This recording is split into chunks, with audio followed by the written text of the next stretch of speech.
World bank ने port Qasim Karachi को दुनिया का नवा तरक्की याफ्ता पोर्ट करार दिया। वफाकी वज़ीर बहरी उमूर जुनैद अनवर चौधरी ने कहा कि पोर्ट कासिम की आलमी रैंकिंग पाकिस्तान के लिए बाइस एहसास है। ये कामयाबी हुकूमती इस्लाहात और जदीदियत का समर है।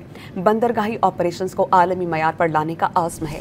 कासिम इंटरनेशनल कंटेनर टर्मिनल ने जदीद ऑपरेशंस में कलीदी किरदार अदा किया। जुनैद अनवर चौधरी ने कहा कि पाकिस्तान जदीद कारी से खित्ते का शिपिंग हब बन रहा है। बंदरगाहों की कारकर्दगी में बेहतरी आ रही है और सरमायाकारों के एतमाद में इजाफा हो रहा है।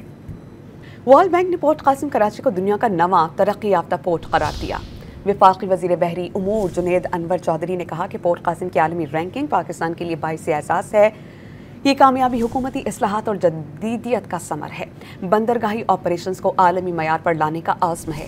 कासिम इंटरनेशनल कंटेनर टर्मिनल ने जदीद ऑपरेशंस में कलीदी किरदार अदा किया। जुनैद अनवर चौधरी ने कहा कि पाकिस्तान जदीद कारी से खित्ते का शिपिंग हब बन रहा है। बंदरगाहों की कारकर्दगी में बेहतरी आ रही है और सरमायाकारों के एतमाद में इजाफा हो रहा है।